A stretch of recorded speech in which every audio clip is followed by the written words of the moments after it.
Hi, everyone, and welcome back to our main stage. I know a lot of you have been enjoying our sessions. We've had some amazing speakers. I know you guys just learned about networking for your career. We had Ryerson University, who's gave a session presentation. So thank you so much to all of our speakers. And now we're here with something a little bit different. It's not a session, it's not a presentation. We're going to do a very informal conversation about what's been happening over the last year. We're going to talk to James, who owns a recruiting firm. We're going to talk to Jose and Kyle, who are more, in employer relations and consulting and helping people with their career search. So we're going to get a lot of awesome perspective about, maybe from a recruiter's perspective, what James looks for in resumes and what he's looking for. Everything is digital now with interviews, which a lot of people aren't used to. So, maybe James can give us some information and recommendations on interviewing and talk a little bit about positions that he might be hiring for. And we're going to ask Kyle and Jose to kind of walk us through, information that they're giving. They deal with this on a day in, day out basis of preparing people for their job search and what people can do to really stand out. So we're going to go through all of that today in our 27 minutes we have together. So we're going to kind of lightning round it. But I want to start with everyone just introducing themselves, what they do, what kind of organization they come from, and maybe a little bit about your background. So maybe in 1 minute, each of us can do that. So we're going to start with Kyle, if we can. Hey, good afternoon, everybody. Thanks, Rachel. My name is Kyle Walker, and I'm the Employer Relations Consultant with Lambton College in Sarnia. Prior to joining the field of recruitment, I was working in healthcare, but I found that throughout my time spent in healthcare, I was working on different research projects that didn't allow me to directly work and to support the individuals I was working with. So I decided to get into recruitment and working in employer relations, helping people that are looking for work. And I'm at the college where I have the opportunity to travel across Canada and support employers that are looking to get connected to the college. Amazing. And Kyle and I have, we've met in person way back when, in the day that was allowed. So I've had the pleasure of working with Kyle and learning more. I'm a Sarnia, outside of Sarnia native, so we resonate that way. But I'm excited for you to share your tips and stuff because we've had a good history and I know you have a lot of information to share. So thanks for being here. So Jose, we'll turn it over to you. Repeat panelist. Hi. Hi, everyone. Good afternoon. My name is José Cabral. So I'm a student advisor with the TorontoJobs School of Management. Prior to that, I was in Career Center, was a career coach. So on the side, I help students navigate the educational system, higher education, but also achieving their goals, which is usually getting a job, right? So prior to that, I've been in consulting, project management in corporations, and I decided to switch careers about 7 years ago, and I joined higher education, and I've been there since. So happy to be here. Perfect. You have a long history of helping people find jobs, so I'm excited to hear all of your tips today for our students. And James, lastly, let's hear from you. You have an amazing business that you've created in recruitment, and so maybe you can tell us a little bit more about that and about your background. Yeah, absolutely. Glad to be here. And I run Adam's Limitless, which is a recruitment agency specializing in identifying talent within the real estate and construction industry. So we specifically work with a lot of different real estate developers, builders, and prior to recruitment, and why I was excited to be on this panel today is I was very frustrated with the system of graduating college, university, and getting caught in that gap and that the duality of, hey, I need to go get a job, but everybody's looking for experience and nobody's giving the opportunity because you don't have any experience. So I'm really excited for this panel here and doing as much as I possibly can to help people find more meaningful careers. Amazing. Well, thank you so much, all of you, for being here. So I'm going to start with, the staggering stat of 17% unemployment rate for youth in Canada. So extremely high compared to the national average. It's obviously climbed, since the pandemic. That's a given. But the pandemic has really hard hit a lot of jobs that students are involved in. So whether it be hospitality or retail or travel. So it's become overly complicated for students to find work. I mean, it was already complicated enough, like James is saying, with, every organization telling them that they need experience. So Kyle, what's some advice that you would give, or, some out of the box things that students can do to kind of gain that experience or stand out a little bit amongst the competition, or Maybe talk a little bit about how they could volunteer. I know you do a lot of co-op things at Lambton College as well. So maybe you can talk a little bit about things that students could do outside of the box to add to their resume and kind of get around that, gap of needing a work experience. Okay, great. And that's a great question, Rachel. Two of the biggest pieces of advice that I can give for a student looking for opportunities during the pandemic is to be flexible and to be open to new opportunities. We were all students, and as students, we have that dream job, and we know what it is that we want. We know where we want to go. We know how much money we want to make. But because of COVID, we also know that there are limited opportunities, and especially for young professionals. So those that are open to new opportunities where they might be required to relocate or to take a different pay or to take a different position will certainly stand out over those that have a mindset that they're only after one specific job with one specific company and they know how much they want to make. You brought up a great point about volunteering, and volunteering is always a great way to gain experience and to get your foot in the door and to make some connections and build references. But we also know that oftentimes within different volunteer positions, they are generally with nonprofit organizations where they might be serving vulnerable communities. And as a result, that means being in person. So we've seen a limit to the number of in-person volunteer opportunities that exist as well. Of course, we're trying to keep everybody safe, but there are a variety of different ways that we can get involved with virtual volunteering, whether that means being a peer mentor or getting involved with different organizations and helping with different events, or maybe it just means staying connected to people virtually. Just because we're not being close doesn't mean that we can't be connected. And what I tell people is that I'm not social distancing, I'm physical distancing, and that I'm trying to stay away from people, but I'm not social distancing. Because if I distance myself socially, then I'm not able to stay connected to those that I need to be involved with. And so students or young professionals or anybody really looking to gain some work experience or trying to stay connected into the industry, it's extremely important that they stay connected to those that are within those desired industries and that will be able to serve as a network for those individuals, because we know that it's not always what you know, it's who you know. And being connected and having a strong support system and having a strong social network and those that will advocate for you will certainly make a young professional stand out, especially during a time such as this. Amazing. That's that. I have not heard now that you bring it up, we call it social distancing. It doesn't even make sense. The physical distancing thing, I'm going to use that. I like that. But all great points. And we recently hired a social media, someone to do all of our social media, and we were looking for a university or college grad. Like we were looking for a new grad. It's a perfect position for them. But I did see a lot, just as to add on to your point, I saw a lot of candidates that they would volunteer, for their family's business. So they would say, do some social media posts for them, or do some graphic design for them, or do some accounting, like little bookkeeping things for their mom and dad's business or their uncle's business. And that goes a long way too. And maybe something you don't think to include on your resume, but a lot of students had those types of things, which is equally as impressive because they have something to show for it, right? They had social posts to show me, or they had, some graphic things to show me. So if you have someone a friend or a family member, or an uncle or an aunt that has a business, ask if you could do some little projects for them. Even if it doesn't get published, at least it shows that you had some initiative there. So James, maybe same question to you from a recruiter's perspective.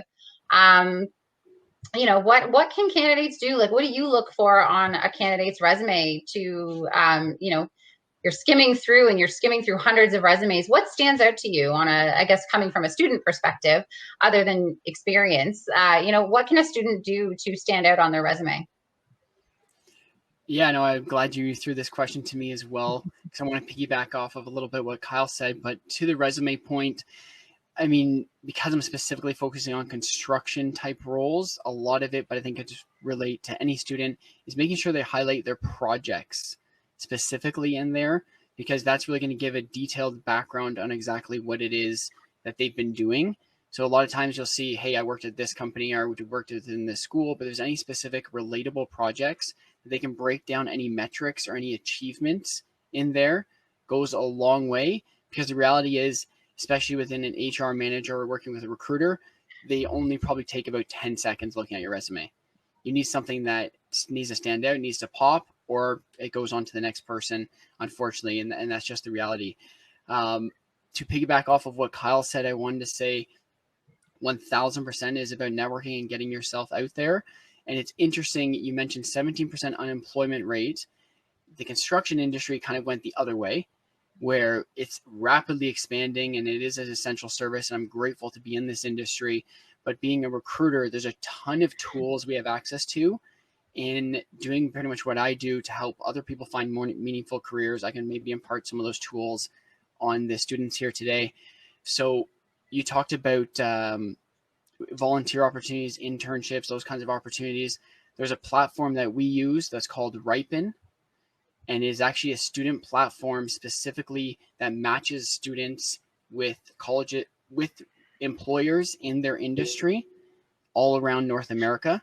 So I have a few students working on a project within my business that they can gain valuable experience that they can put on their resume. So if you guys want to check that out, I strongly encourage it. The other thing is to network. Yes, I think is greatly important, but even going a further level deeper and creating an awareness and creating more of a presence online. And what I mean by that is there's some little kind of hacks that I borrowed from Gary Vee, a brilliant man in the marketing space. And he says, what's that? I've seen him a few times, like live. Yeah, he's great. Yeah. Oh, nice. Vulgar. That would be awesome to be able to do. So what he said recently that I loved is just going on Twitter and searching your hashtag. So whatever industry you're in, type in the hashtag, whatever keywords, and then start being a part of those conversations. So people that are hiring, they start going through and they look at, hey, great, Kyle made a comment on this. Hey, maybe he's somebody I could hire because he was very intelligent in what he had to say, right? So looking onto hashtags, the same thing applies on LinkedIn. Putting hashtags on LinkedIn as well and searching through there and becoming a part of that conversation to build up your presence, to build up your awareness. And also do not forget about LinkedIn groups and Facebook groups. I think that's a big resource that a lot of people forget about, but there's tons of communities out there that you can reach out to, that you can tap into within the job search space. You can get as specific as even Toronto construction jobs. You can get as specific as Toronto IT jobs. So there's a lot of different things there, but the biggest thing is knowing your why and going back to what it is you're exactly looking for before you even dive into all that. No, that's perfect. And coming back to the Twitter thing, there's a lot of job opportunities that are on Twitter. Like, it's actually really valuable. You can type in Toronto jobs, Mississauga jobs. You could type in specifically what you're looking for. There's a lot of jobs on there. We use Twitter, obviously, quite frequently, but a lot of employers, more than you would think, are using Twitter, like almost as much as LinkedIn. I think a lot of companies have things that feed into them or whatever, but like you're saying, use hashtags, find, keywords, do keyword searches, go a little bit outside of your norm of what you normally do. Groups are great. Commenting on joining the groups, then commenting on the post or posting something yourself, look like an expert in the industry. James might be on the group and he might be looking for someone in a construction role, and you comment, and he clicks on your profile and you happen to be a perfect fit. So being out there is really important. So great points. So Jose, everything has changed to virtual now, virtual interviews, virtual onboarding. What are your suggestions for students to prepare themselves for this virtual interview process? Well, that's a great question, Rachel. It's like in real estate, we say there's a location, location, location. In job searches, practice, practice, practice. So if you're not used to video interviews, practice with your family, with your friends, before you go to an actual interview, right? So you're used to FaceTime or talking to people on camera. One thing that you want to keep an eye contact, you see, if I'm looking at the monitor here, I'm not keeping eye contact with you guys. So I need to practice looking at the camera so you can see that I'm making eye contact with you. So it is different, but it's just a matter of practicing, right? So technology for the newer folks, for students, usually it's something easier that comes with, they grew up with phones, smartphones, but it's a matter of practicing to get over the nerves when you're talking to an employer, because trust me, we'll get to you. You'll feel nervous the first time you do it, but if you practice, will become second nature. So yes, the more you practice, the more comfortable you're gonna feel. First of all, comfortable talking about yourself, because when you are in a job interview, you have to promote yourself and how you connect to the need of the employer, which is in the job posting. So you have to make that connection and you have to make them learn about yourself. So sometimes it's not easier to talk about ourselves. So that's also part of the practice, right? That would be my advice. Amazing. And the best thing that I did at the beginning of all this is I watched myself, and it was super hard. It was very something I did not want to do, but you learn a lot about what you do and things you say and pauses. And I was using all the time before everything I said. So I had to very strategically get that out of my vocabulary. But like you're saying, practice with your friends and family, on Zoom. You can record it and then watch it back to see where you made mistakes. That's going to be your biggest educator is watching yourself. A lot of universities and colleges, they have career centers, and the career consultant can help like tape the student answering questions, so they can give feedback. They can, like, if you're talking with your hands all the time, that can be distracting for the person on the other side. If you're flipping papers, that can be distracting. So there are a lot of things that you mentioned. If you record yourself and if you watch it, you get those mannerisms that you would be aware of, and then you can eliminate from that. Yeah, so absolutely. Right. And the eye contact thing, I have one point I learned from one of our speakers. I put a pink sticky note where my camera is to make sure that I am always looking at my camera, because it's hard. You always want to watch yourself, or I want to watch you. So another great point. So in terms of, I guess we've talked a little bit about the pandemic. We've talked about touching base on, employers are looking at your resume in 10 seconds, that sort of thing. Maybe we can talk about cover letters, because this comes up a lot on our events, and people don't know whether they should include them, not include them. What do I put on my cover letter? Is it important? If it doesn't ask for it, do I include it? So this cover letter thing seems to be a big issue a lot of times with people that are looking for employment. So Kyle, do you suggest doing a cover letter if it's not asked? I mean, obviously, if the employer says, please include a cover letter, you're going to include a cover letter. What if it's not asked for, and how important do you think it is to include in the process of your application? Okay. And this is a tricky one, and I wish you would have asked the other two first. So, sorry, Kyle. But no problem. I think this is something, honestly, that yeah, I'll take one for the team. This is something that is highly individualized, in that anytime we're doing a job search, we need to try the different approaches and determine what it is that works and what doesn't work. But I think it's also important that individuals err on caution. And that means that if you think that it could help you, it's worthwhile to include. If you have a cover letter that's not strong and isn't indicative of your skills and qualifications, then I would probably leave it out, because a weaker cover letter is worse than no cover letter. So if it will help you, then I would absolutely include it. But I think that job seekers need to know their audience, and there are definitely industries where cover letters are more appropriate or desired than other industries. But again, it's all about that quality piece. And as James mentioned, the recruiters are spending very little time looking at your application. So if that is the first thing that they see is your cover letter, and you don't have keywords that stand out, or it's not formatted properly, or there's spelling mistakes or grammatical errors, then that's going to leave a negative first impression. And in a situation like that, I would absolutely leave a cover letter out, unless, of course, it is asked for.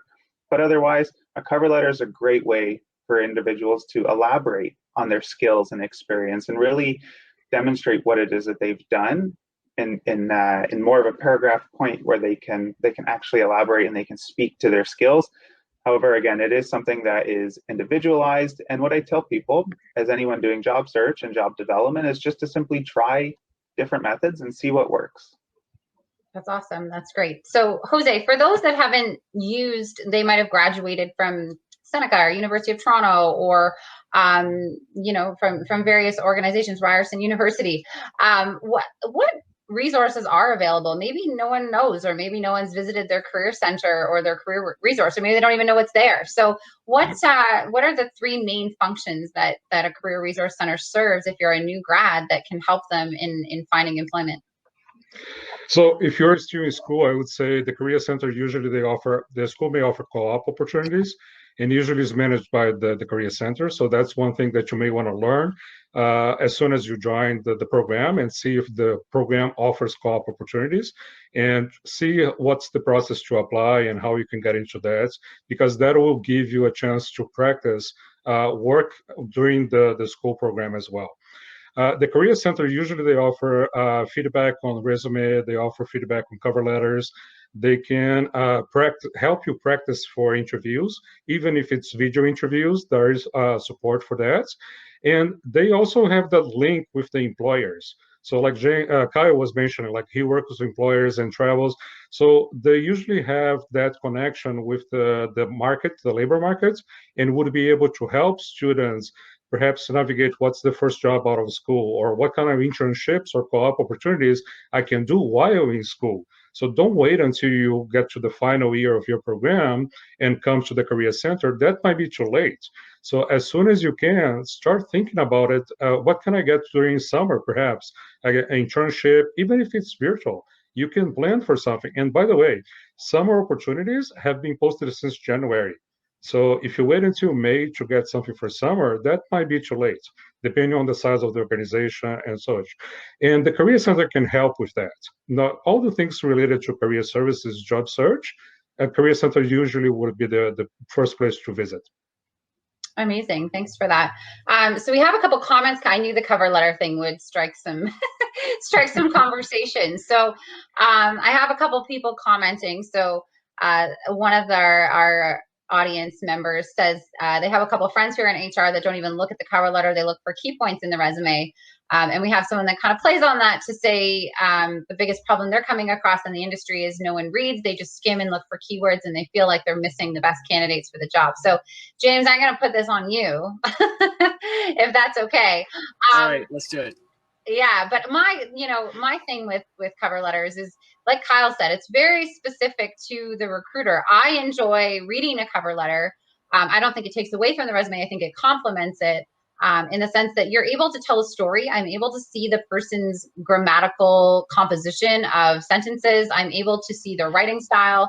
I'm able to learn a little bit more than just bullet points on a page. So, but that's my personal preference. Some recruiters might say, I don't even look for it. I just want to know how many years they worked in construction and what job they did. So again, it's a personal thing. So I'm going to put this on you to just say, do you skim for keywords? When you're reading a resume, how are you reading it? I guess is the question. So the resume question or the cover letter question? We'll do the resume. I'll let you off the hook with the cover letter. Let's talk about. So they're saying they skim looking for keywords and they feel they're missing the best candidates for the job. So when you read a resume, is that what you do? Do you skim and look for keywords? I take a little bit of a different take on it because I'm the recruiter and I'm working on behalf of my clients. But I know there's obviously massive companies and organizations that have bots that let you just scan through a resume and specific keywords, right? But when I'm looking for a resume, there's particular things that have to line up in terms of just the job title and the role have a similar parlay with the job description. Is there location there? Is a similar location? And that's maybe something you could include in the cover letter. It's like, hey, I'm looking to move to Toronto. I'm in Vancouver, something to that effect.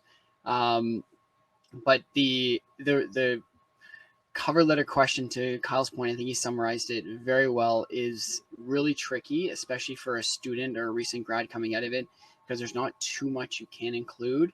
And as a recruiter working on their behalf as their talent agent, I typically don't ask them to, because I'm essentially their cover letter. I'm direct to the hiring manager. I'm picking up the phone and saying, hey, this is why I think you should meet with Jose. This is why I think you should meet with Rachel, right? So I think in my case, I don't necessarily need a cover letter, but I tell them if there's a job out there they want to go apply for outside of working through me, I said, yeah, by all means, do whatever you can to separate yourself from the pack. And I'll even go as far as to say, a lot of people don't take me up on this because it gets uncomfortable, but include a video, a 30-second video as your cover letter. You get to know your personality. And sometimes I've even included that in my portfolio of sending that to my clients. And I leave it as an option. It's obviously not mandatory, but it's doing something that will go the extra mile so they can get a sense of your personality. It takes it off of the page. And yeah, the reality is companies will probably miss out on some top talent, some A players, because of that process of quickly scanning through it. But the reality is we don't have time to pick up the phone and call 100 of them as much as we'd love to. But if, hey, I saw a video, I'm probably going to be more inclined to take a peek at that video and see what this person's all about. Yeah, it just helps in that pre-screening process, definitely. Yeah, when you're getting hundreds of applications, it's definitely hard. I mean, you kind of pick and choose based on, even sometimes the subject line of the email will stand out, right? Like it's when you have 300 emails coming in, Sometimes that really helps, or just the opening, if they're emailing it directly, your email, the way you write your email is going to be super important as well, to get you to click on that PDF attachment of the resume if you're applying directly through an email, which is few and far between these days, and most of it's automatic. So we have about 3 minutes left, so I'm going to do kind of like rapid fire questions so people can have a lot of takeaways. We've already given you guys have given some great information. Kyle, how many pages should your resume be? 2 max. If you can keep it to 1, then absolutely choose 1. Okay, amazing. And Jose, in an interview, what's the biggest thing you shouldn't do? You shouldn't not address the question, right? And what the employer is asking for. So pay attention to the question and make sure you address it. So sometimes we can derail and talk about things that are not necessarily answering the question. So make sure you listen to the question attentively and you are addressing the question when you are answering. So don't make the mistake to not address it. I'm impressed by that. That's a really good answer to that question. I was like, after I asked it, I'm like, maybe I shouldn't have asked that, but that was a really good answer. Nice. That happens a lot. People go off on a tangent and they forget, what the answer. They don't answer the actual, especially when you ask someone what your weakness is. They kind of skirt around it and they don't answer directly. Absolutely, yeah. Right. So on that particular question, it's not about the weakness. It's about how self-aware you are and how good of a problem solver you are. So you answer with a storytelling and telling like, how have I used the skill of problem solving and how aware I am of my weakness. It's not about the weakness. We don't care. Everybody has weaknesses. Nobody's perfect, right?